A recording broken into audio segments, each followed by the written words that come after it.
আমার মেয়ে আমাকে তার বাড়িতে ডেকেছিল, কারণ সংসারের কাজকর্মে তার কিছুটা সাহায্য প্রয়োজন ছিল। আমি সেখানে গেলে জামাই আমাকে খুব আন্তরিকতার সাথে স্বাগত জানাল। মনে হলো আমার মেয়ের থেকে জামাই বেশি খুশি হয়েছে আমাকে আসতে দেখে। এক রাতে যখন সবাই বিশ্রাম নিচ্ছিল, আমার জামাই আমার পাশে এসে বসল এবং বলল, মা, আপনার মেয়ে আজকাল আমাকে কোনো সময় দেয় না। সংসারের দায়িত্ব ও কাজের চাপে সে খুবই ক্লান্ত হয়ে পড়ছে। এখন আপনিই আমার শেষ ভরসা। কিছু বুঝার আগেই জামাই আমাকে, আমি 40 বছর বয়সী একজন মহিলা। আমি আগে থেকেই অনেক সুন্দর ছিলাম, যা আমি এখনও ধরে রেখেছি। আমাকে দেখলে কেউ বুঝতেই পারে না আমার বয়স 40। এই বয়সেও আমি সব সময় মডার্ন ড্রেস পরে থাকতাম। এই কারণে হয়তো আমার মেয়ের জামাই আমাকে অনেক পছন্দ করত। জামাই আমাকে অনেক ভালোবাসে। দয়া করে গল্পগুলো ভালো লাগলে ভিডিওটি লাইক, শেয়ার এবং চ্যানেলটি সাবস্ক্রাইব করো প্লিজ। একদিন মেয়ে প্রিয়া ফোন করে বলল, মা, তুমি এলে ভালো হয়, তোমার রান্না করা সবজি খেতে ইচ্ছে করছে। আমি ওদের বাড়িতে পৌঁছাতেই জামাই আন্তরিকভাবে স্বাগত জানাল। ফ্রেশ হয়ে মেয়ের পছন্দের খাবার রান্না করতে গেলাম। খাওয়ার শেষে প্রিয়া বলল, মা, তোমার হাতের রান্না খেয়ে আজ অনেক ভালো লাগল। আর জামাই মৃদু হেসে বলল, অনেকদিন পর এমন তৃপ্তি পেলাম, অসাধারণ হয়েছে। তখন প্রিয়া হেসে বলল, মা, তুমি এত সুন্দর করে রান্না করো, যেন আমি প্রতিদিন তোমার মতো ভালো রান্না করি না। আমি দুজনকেই শান্ত করে বললাম, আরে বাবা, ছোটখাটো কথা নিয়ে এত চিন্তা করো না। পরিবারে মজাঠাট্টা চলতেই থাকে। খাওয়া শেষ হওয়ার পর প্রিয়া তার ঘরে চলে গেল বিশ্রাম নিতে, আর জামাই আমাকে সাহায্য করার জন্য রান্নাঘরে এল।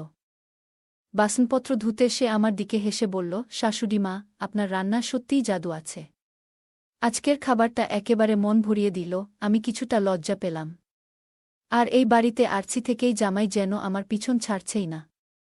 তাই আমি কিছুটা অস্বস্তিতে পড়েছিলাম। আমি যখন আমার মেয়ের বাড়িতে এলাম, তখন দেখলাম কিছু যেন ঠিকঠাক নেই।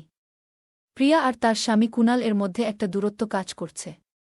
প্রথমে বিষয়টি খুব একটা গুরুত্ব দিইনি, ভাবলাম হয়তো কাজের চাপ বা অন্য কিছু নিয়ে ব্যস্ত। কিন্তু পরের 3 দিন ধরে লক্ষ্য করলাম, রাতের বেলায় তাদের ঘর থেকে চাপা গলার আওয়াজ আসছে, যা আমাকে উদ্বিগ্ন করল। একদিন কফির অজুহাতে প্রিয়ার রুমে গেলাম। সেখানে গিয়ে দেখলাম প্রিয়া মোবাইল নিয়ে খুব ব্যস্ত, আমার সঙ্গে কথাও বলছে না। আমি তার হাত ধরলাম আর মোবাইলটা সরিয়ে রেখে বললাম, মা, তুমি কি আমার সঙ্গে একটু কথা বলবে? প্রিয়া মোবাইলটা রেখে মৃদু হাসল, তারপর বলল, মা, বলো, কি বলবে? আমি বললাম, গত কয়েকদিন ধরে তোমাদের মধ্যে কিছু সমস্যা দেখছি। সব ঠিক আছে তো? তোমাদের সম্পর্কের যত্ন নেওয়া খুব জরুরি। জীবনের অনেক সময় একসাথে কাটাতে হবে, তাই ছোটখাটো বিষয়ে মনোমালিন্য যেন বড় কিছুতে পরিণত না হয়। প্রিয়া কিছুক্ষণ চুপ থেকে বলল, মা, আসলে সমস্যা কুনালের সঙ্গে, ও সবসময় ঝগড়া শুরু করে। আমি কখনো কিছু বলি না। আমি প্রিয়াকে বললাম, সম্পর্কে কথা বলা খুব জরুরি। একে অপরের কথা শুনলে অনেক সমস্যা মিটে যায়। আশা করি তোমরা দুজনেই এটা নিয়ে ভাববে। রাতের খাবারে প্রিয়া আমার দিকে তাকিয়ে বলল, মা, আপনি জানেন আমি কতটা ক্লান্ত। প্রতিদিন ট্রেনে দীর্ঘ যাত্রা, তারপর দেরি করে বাড়ি ফেরা। এখন আপনি আছেন বলে কিছুটা স্বস্তি পাচ্ছি, নইলে এত কাজ সামলে বিশ্রামের সুযোগই পেতাম না। তার কথায় আমি বুঝলাম যে প্রিয়া অনেক দিন ধরে খুব ক্লান্ত, আর জামাই হয়তো তার কাজের কারণে ঠিকভাবে খেতে পারছিল না। এটা ভেবে মনে হলো ওরা আমাকে কয়েকদিনের জন্য ডেকেছে, যাতে আমি এসে কিছুটা হালকা করতে পারি। এদিকে জামাইও কিছুটা ব্যস্ত ছিল। যেদিন আমি প্রিয়ার সাথে কথা বলছিলাম, সেদিন সন্ধ্যায় হঠাৎ জামাই বাড়ি ফিরল। আমি হাসি মুখে বললাম, আজ তাড়াতাড়ি এসেছ, ভালো হয়েছে। কিন্তু জামাই বলল, না মা, আজ আমার বসের 50তম জন্মদিন, আর 5 তারকা হোটেলে একটা বড় পার্টির আয়োজন হয়েছে। সেখানে আমরা বিশেষভাবে আমন্ত্রিত। শুধু আমরা নয়, পুরো পরিবারকেই ডাকা হয়েছে। তাই আপনিও আমাদের সাথে যেতে হবে। প্রিয়াও যোগ করে বলল, মা, তুমি বাসায় একা বসে কি করবে?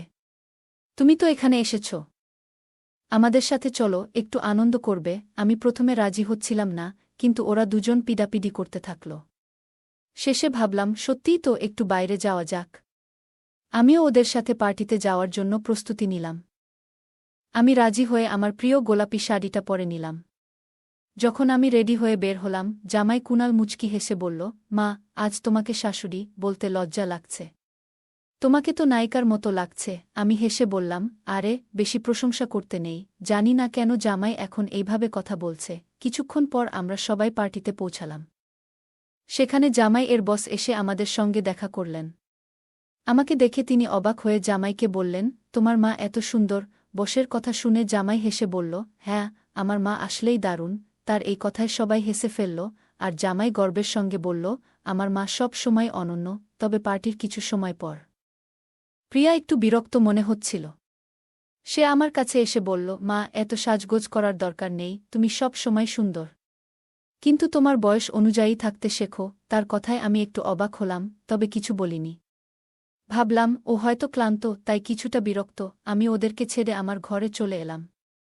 রাতে ফ্রেশ হয়ে একটা আরামদায়ক সুন্দর পোশাক পরে ঘুমানোর প্রস্তুতি নিলাম। আমি বডি লোশন লাগাচ্ছিলাম, তখন দরজায় হঠাৎ টোকা পড়ল। দরজা খুলে দেখি আমার জামাই দাঁড়িয়ে। সে বলল, শাশুড়িমা, আমি কি ভিতরে আসতে পারি? আমি হাসি দিয়ে বললাম, এটা তোমারই বাড়ি, অনুমতি নেওয়ার দরকার নেই। যখন ইচ্ছে আসতে পারো। জামাই ঘরে ঢুকে মৃদু হাসি দিয়ে বলল, শাশুড়ি, আজ আপনাকে সত্যিই সুন্দর লাগছে। তখন আমি লোশন মাখছিলাম। জামাই বলল, মাঝে মাঝে আপনাকে শাশুড়ি বলতে লজ্জা লাগে, কারণ আপনি এত তরুণ দেখান। আমি হেসে বললাম, এত প্রশংসা করার কি দরকার? তারপর সে বলল, আপনাকে আমি সবসময় প্রিয়ার বোনের মতো মনে করি। আমি বুঝতে পারলাম সে মজা করছে, তাই খুব একটা গায়ে তুললাম না। তবে তার কথাগুলো আমাকে অস্বস্তি দিল, তাই আমি আলোচনাটি অন্য দিকে ঘুরিয়ে দিলাম। কয়েকদিন পর মেয়ের ঘর থেকে তর্কের আওয়াজ পেলাম। বুঝলাম স্বামী স্ত্রীর মধ্যে কিছু ঝামেলা হয়েছে। একটু পরে জামাই আমার কাছে এসে জিজ্ঞেস করল, শাশুড়ি, বিয়ের পর স্বামী স্ত্রীর মধ্যে কেমন সম্পর্ক থাকা উচিত? কিভাবে একজন স্ত্রী তার স্বামীকে খুশি রাখতে পারে? আপনার মেয়েকে একটু বুঝান। আমি তার কথা মনোযোগ দিয়ে শুনলাম এবং শান্তভাবে বললাম, জামাই, সম্পর্কের মধ্যে বোঝাপড়া আর সম্মান থাকা খুব জরুরি। কাজের চাপের কারণে অনেক সময় আমাদের ক্লান্তি আসে, তবে তোমাদের দুজনের একসঙ্গে সময় কাটানো দরকার। আমি বুঝলাম যে আমার মেয়ে আমার জামাইকে হতো সময় দেয় না। তোমরা কিছুদিনের জন্য কোথাও বেড়াতে যাও, সব ঠিক হয়ে যাবে। জামাই বলল, আমি সবকিছু করতে প্রস্তুত, কিন্তু প্রিয়া যদি ছুটি নিতে পারে। তাহলে আমরা কোথাও ঘুরতে যেতে পারি। আমি তার হাতে পানির গ্লাস তুলে দিলাম এবং তাকে বোঝানোর চেষ্টা করলাম। হঠাৎ সে আমার দিকে তাকিয়ে বলল, শাশুড়ি, আপনি সত্যিই খুব সুন্দর। এমনকি আপনার বয়সও বোঝা যায় না। আমি তার কথা শুনে হেসে বললাম, ধন্যবাদ। জামাই বলল, আমি কিছু ভুল বলছি না, সত্যিটাই বলছি। প্রিয়া এখন ক্লান্ত থাকে, কিন্তু আপনি এখনও অনেক তরুণ দেখান। আমি তাকে বুঝিয়ে বললাম, এখন অনেক রাত, তোমার উচিত বিশ্রাম নেওয়া। প্রিয়া যদি এখানে এসে দেখে, ওর আরও খারাপ লাগবে। জামাই প্রতি রাতে আমার ঘরে আসত আর অনেকক্ষণ করে আমার ঘরে থাকত। অবশেষে আমি তাকে রুম থেকে বের করে দিলাম এবং মনে মনে ভাবলাম, পরিস্থিতিটা যেন আর বাড়তি না হয়। পরের দিন সকালে জামাই অফিস থেকে ফিরেই বলল, শাশুড়ি, কাল আমাকে 2টো টিফিন প্যাক করে দেবেন। আমার বন্ধুরা আপনার রান্নার প্রশংসা করে, এমনকি আমার বসও বলেছে যে আপনার হাতের রান্না দারুণ। তার কথা শুনে আমি হেসে বললাম, ঠিক আছে, আমি কাল তোমার জন্য টিফিন বানিয়ে দেব। এরপর প্রিয়া আমার দিকে তাকিয়ে বলল, মা, তুমি আমাকে তোমার সাথে বাড়িতে নিয়ে যাবে? এখানে কিছুদিন থেকে তোমার কাছে যেতে মন চাইছে। প্রিয়ার রাগান্বিতভাবে বলল, মা, তোমাকে তোমার বয়স অনুযায়ী চলতে হবে। তুমি আর আগের মতো নেই। কথাটা শুনে আমি কিছুক্ষণ চুপ থাকলাম, কিন্তু মনে মনে খুব কষ্ট পেলাম। মনে হলো যেন আমার নিজের মেয়ে আমাকে হুকুম দিচ্ছে। অবশেষে আমি বললাম, প্রিয়া, সেদিন তোমাকে ছোট মনে করে কিছু বলিনি, কিন্তু এখন তোমার কথায় একটু বাড়াবাড়ি হচ্ছে। মনে রেখো, আমি তোমার মা। আমার সাথে কথা বলার সময় শালীনতা বজায় রাখবে। আমি জানি আমার জীবনধারা হয়তো তোমার পছন্দ নয়, কিন্তু আমি যেমন আছি তেমনি থাকব। তুমিও যদি তোমার আচরণে কিছু পরিবর্তন করো, তাহলে সম্পর্কগুলো আরও ভালো হবে। কিছুক্ষণ পর আমি রান্নাঘরে চলে গেলাম মনটা শান্ত করার জন্য। খাওয়ার সময়ও তেমন কিছু বলিনি। ঠিক সেই সময় জামাইজের ফোন এলো, মা, আমি ফিরছি, তুমি প্রস্তুত তো? আমি তাড়াতাড়ি প্রস্তুত হয়ে অফিসে গেলাম। ওকে দেখে মনে হলো বেশ ক্লান্ত, তবে সবসময় খুব যত্নশীল। ওর আচরণে একটা শান্তি পাই। কিছুদিন পর ওর অফিসের বন্ধুরা আমার রান্নার প্রশংসা করে বলল, আপনার রান্না দারুণ। জামাইও মাঝে মাঝে বলতো, মা, তোমার রান্নার মতো কেউ পারে না। এসব ছোট ছোট কথা আমার মন ভালো করে দেয়া। মনে মনে ভাবি, সম্পর্কগুলোর যত্ন নিতে হয়। সকালে নাস্তার সময় জামাই বলল, মা, আজ একটু তাড়াতাড়ি ঘরের কাজ শেষ করবেন। আপনাকে আবার আমার অফিসে যেতে হবে বসের সঙ্গে দেখা করার জন্য। আমি রাজি হয়ে গেলাম। জামাই অফিসে যাওয়ার পর আমি সব কাজ শেষ করছিলাম, তখন প্রিয়া এসে বলল, মা, গত কয়েকদিন ধরে দেখছি তুমি রোজ জামাইয়ের অফিসে যাচ্ছ আর একসঙ্গে হাসতে হাসতে ফিরছ। সব ঠিক আছে তো? আমি একটু অবাক হয়ে বললাম, হ্যাঁ, সব ঠিক আছে। তুমি এভাবে ভাবছ কেন? কিন্তু প্রিয়া আরও জোর দিয়ে বলল, তোমার আর জামাইয়ের সম্পর্কটা কি আর আগের মতো আছে? তার কথায় আমি কিছুটা কষ্ট পেলাম, কিন্তু শান্তভাবে বললাম, এসব না ভেবে বরং সম্পর্কগুলোকে বিশ্বাসের উপর ভিত্তি করো। তারপরও সারাদিন প্রিয়ার কথা মাথায় ঘুরছিল, কিন্তু আমি মনকে শান্ত রাখার চেষ্টা করলাম। বিকেলে যখন আমি ব্যাগ গোছাচ্ছিলাম এই বাসা থেকে চলে যাবার জন্য, হঠাৎ জামাই এসে হাজির। সে আমাকে দেখে অবাক হয়ে বলল, মা, আপনি কোথায় যাচ্ছেন? কিছু না বলে চলে যাচ্ছেন কেন? আমি একটু বিরক্ত হয়ে বললাম, হয়তো আমার থাকার কারণেই তোমাদের মধ্যে দূরত্ব বাড়ছে। আমি চাই তোমরা সুখে থাকো। জামাই আমার কাঁধে হাত রেখে শান্তভাবে বলল, মা, প্রিয়া কিছু না বুঝেই কথাগুলো বলেছে। তুমি চলে গেলে তা আমাদের জন্য ভালো হবে না। আমরা সবাই মিলে একসঙ্গে থাকব, আর তুমি তো আমাদের পরিবারেরই অংশ। তার কথাগুলো শুনে আমার মনটা শান্ত হল। আর আমি চলে যাওয়ার সিদ্ধান্ত বদলে ফেললাম। জামাই প্রতিদিন রাতে আমার ঘরে আসে, তাই একদিন আমি ওকে বললাম, জামাই, তুমি যখন আমার ঘরে আসো, কখনো ভেবেছ যদি প্রিয়া হঠাৎ করে চলে আসে তাহলে কি হবে? জামাই কিছুটা চিন্তিত হলেও বলল, মা, তুমি দুশ্চিন্তা করো না, প্রিয়া যদি কখনো জানতে পারে আমাদের মুখোমুখি হতে হবে। তবে যা কিছু হচ্ছে তাতে তোমার কোনো দোষ নেই। একদিন আমরা যখন কথা বলছিলাম রাতে, প্রিয়া হঠাৎ এসে হাজির। আমাদের একসাথে দেখে প্রিয়া রাগে ফেটে পড়ে বলল, আমি অনেক দিন ধরে তোমাদের উপর সন্দেহ করছিলাম। প্রতিদিনই আমাকে ফাঁকি দিয়ে কি করছো ভেবেছিলাম, কিন্তু আজ ধরা পড়লে। তার কথা শুনে আমি চুপ করে রইলাম। এমন সময় জামাই এর ফোন বেজে উঠল। সে ফোন ধরে বাইরে চলে গেল। কিছুক্ষণ পর জামাই ফিরে এলো তার বসকে নিয়ে। তার বস সুনীল এসে প্রিয়াকে শান্তভাবে বললেন, তুমি যা ভাবছ তা একদমই ঠিক নয়। তোমার মা ও স্বামীর সম্পর্ক নিয়ে তুমি ভুল ধারণা করছ। আমি প্রিয়ার দিকে তাকিয়ে বললাম, তুমি যা ভাবছ তা ভুল। জামাই শুধুই কাজের জন্য আমার কাছে আসত। সুনীল আমাদের বিশ্বাস করেছিল, তাই আমি ওকে সাহায্য করছিলাম।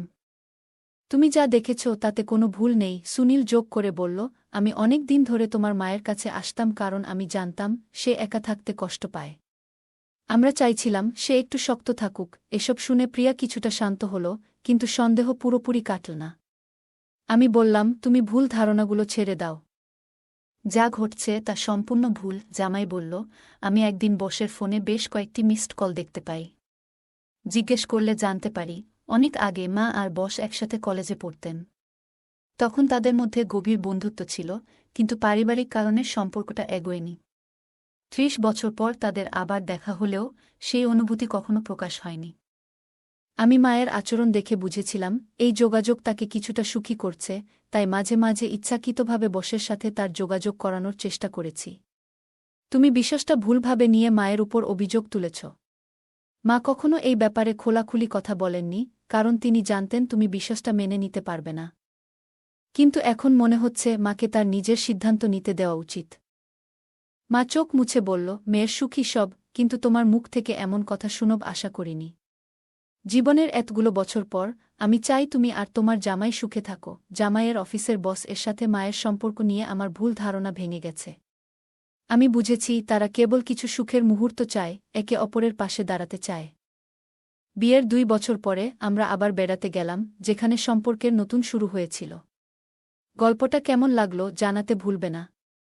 আরও মজার মজার রোমান্টিক গল্প শুনতে চাইলে ভিডিওটি লাইক, শেয়ার এবং চ্যানেলটি সাবস্ক্রাইব করতে এবং বেল আইকনটি ক্লিক করতে ভুলবে না। ধন্যবাদ।